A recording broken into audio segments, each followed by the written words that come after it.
Friends, कैसे हैं आप लोग। आज हम लोग पढ़ेंगे MAHN यानी master of arts in Hindu studies, जिसमें आज पढ़ेंगे MHN 005 के खंड 5 में इकाई 1 पुनर्जन्म का सिद्धांत, जिसमें आज हम आपके लिए लेकर आए हैं पुनर्जन्म सिद्धांत संबंधी विमर्श।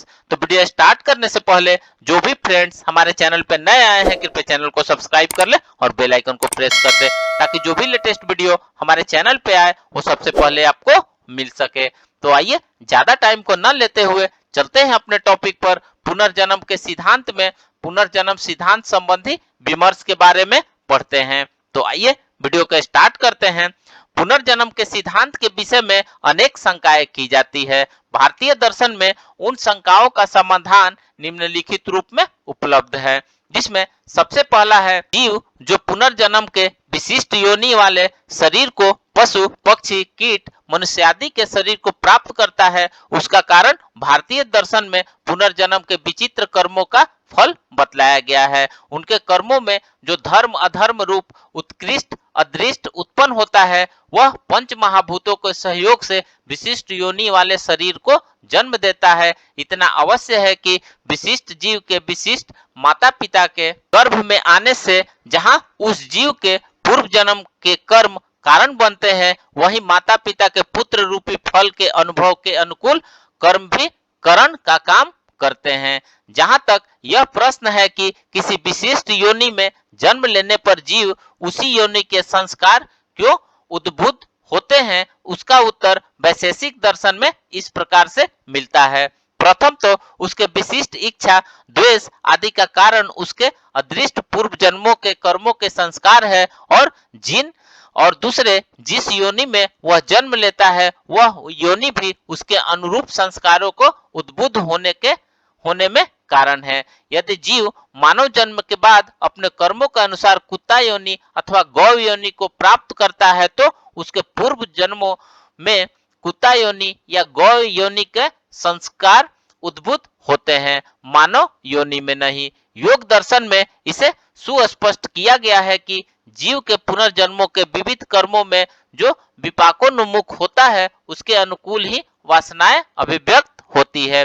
इसका अभिप्राय यह है कि हमारे विभिन्न पूर्व जन्मों के में सभी कर्म फलोन्मुख नहीं होते हैं, कुछ विशेष ही फलोन्मुख होता है। यदि ऐसा कर्म फलोन्मुख हो रहे हैं जिनके अनुसार हमें गौ योनि प्राप्त होती है, तो उन्हीं कर्मों के अनुरूप ही वासनाएं भी उद्भूत हो जाती हैं, क्योंकि पुनर्जन्म होने पर जीव के कर्मों के संस्कार और वासनाएं मिलकर कार्य करती है। इसलिए देश अथवा काल योनि का व्यवधान हो तो अनंतर्य बना रहता है। पुनर्जन्म की तीसरी समस्या यह मानी जाती है कि पूर्व जन्म की स्मृति क्यों नहीं रहती। इस विषय में गर्भोपनिषद में कहा गया है कि नवम मास में जीव मां के गर्भ में निवास कर योनियों की तरह पूर्व जन्मों का स्मरण करता है और अनुपात करते हुए सोचता है कि इस बार यदि इस योनि से मुक्ति मिल जाएगी तो मैं ईश्वर की भक्ति करूंगा।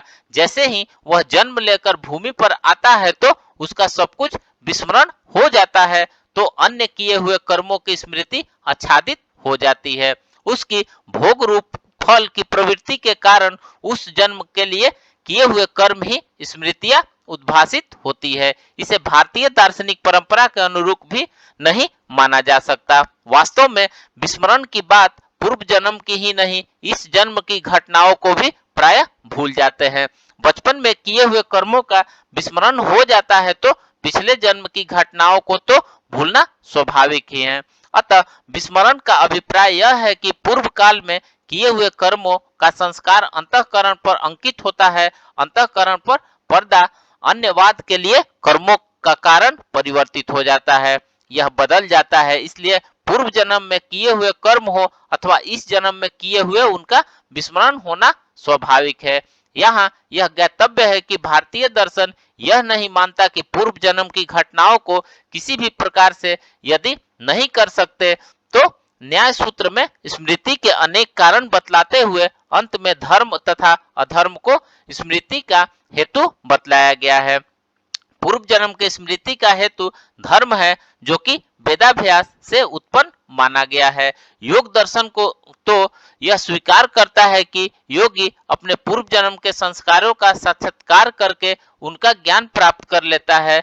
कुछ जाति अस्मर योनियों के प्रसंग में भी प्राप्त होते हैं, जिन्हें अपने पूर्व जन्म की घटनाओं का स्मरण था। मृत्यु के पश्चात जीव तुरंत योनि में जन्म लेता है या नहीं, इसके विषय में मूल दार्शनिक ग्रंथों में निश्चित रूप से उल्लेख नहीं मिलता है, परंतु उपनिषदों में यह उल्लेख अवश्य मिलता है कि जैसे जोंक पिछला पैर उठाने से पूर्व अगले पैर को जमा लेता है, उसी प्रकार जीवात्मा का जब अगला जन्म निश्चित हो जाता है तो उसकी मृत्यु हो जाती है। इसी प्रकार योग दर्शन में कहा जाता है कि सती मूले तद विपाको जत्यायो वर्ग, अर्थात मूल में वासनाओं के तथा उनके विपाक और शिष्ट रहने के कारण जाति आयुर्भोग में प्राप्त होता है। इससे यही सिद्ध होता है कि मृत्यु के बाद जीवात्मा का पुनर्जन्म हो जाता है, क्योंकि यहाँ यह प्रश्न उठता है कि यदि जीवात्मा जन्म नहीं लेता है तो कहाँ जाता है,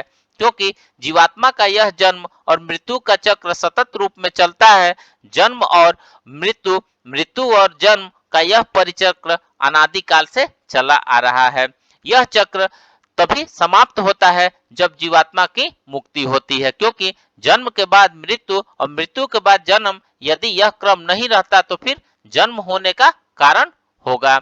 यह अवश्य है कि उपनिषदों में यह प्राप्त होता है कि मृत्यु के पश्चात उसके अगले जन्म तक एक प्रक्रिया है, जिसमें से होकर वह अगला जन्म धारण करता है। जीवात्मा चंद्रलोक, सूर्यलोक और सोमादि लोकों को जाता है। इसका अर्थ आधुनिक दार्शनिक विद्वान करते हैं कि सूर्यलोक, चंद्रलोक आदि का अभिप्राय जीवात्मा की अवस्थाओं से है। यह अवस्था विशेष बहुत काल की अपेक्षा नहीं रखती, अपितु जीवात्मा के अगले जन्म की प्राप्ति शीघ्र हो जाती है। आइए अब फिफ्थ पॉइंट देखते हैं। पुनर्जन्म से संबंध एक समस्या यह है कि क्या जन्म और मृत्यु की परंपरा नित्य है, इसका भी अंत होता है। भारतीय दर्शन इस परंपरा को अनादिकाल से मानता है, परंतु इसको अनंत नहीं मानता है। ज्ञान द्वारा यह साधना और भक्ति के द्वारा मोक्ष को स्वीकार किया जाता है। मोक्ष का तात्पर्य ही जन्म और मृत्यु की परंपरा से मुक्ति है। मुक्ति की अवधि एक बहुत दीर्घ काल तक मानी जाती है, परंतु कुछ विद्वान मुक्ति से पुनरावर्तन को भी स्वीकार करते हैं। यद्यपि मोक्ष सरलता से प्राप्त नहीं होता है, तो अनेक जन्मों में साधना करने के पश्चात किसी किसी जीवात्मा को मुक्ति प्राप्त होती है। अधिकांश जीवों की स्थिति यह प्रतीत होती है कि जन्म और मृत्यु के अबाध परिचक्र में पड़े रहते हैं। पुनर्जन्म से संबंधित एक समस्या यह भी है कि पुनर्जन्म किसका होता है, आत्मा या अंतःकरण आदि शारीरिक अंगों का। इसमें यद्यपि ऊपर से देखने से लगता है कि भारतीय दार्शनिक एकमत नहीं है। वेद, उपनिषद, न्याय, वैशेषिक, मीमांसा और जैन आदि दर्शनों में आत्मा का ही पुनर्जन्म स्वीकार किया जाता है। सांख्य दर्शन और अद्वैत वेदांत आत्मा का पुनर्जन्म स्वीकार नहीं करते हैं। इनका मत है कि पुनर्जन्म सूक्ष्म शरीर या लिंग शरीर का होता है।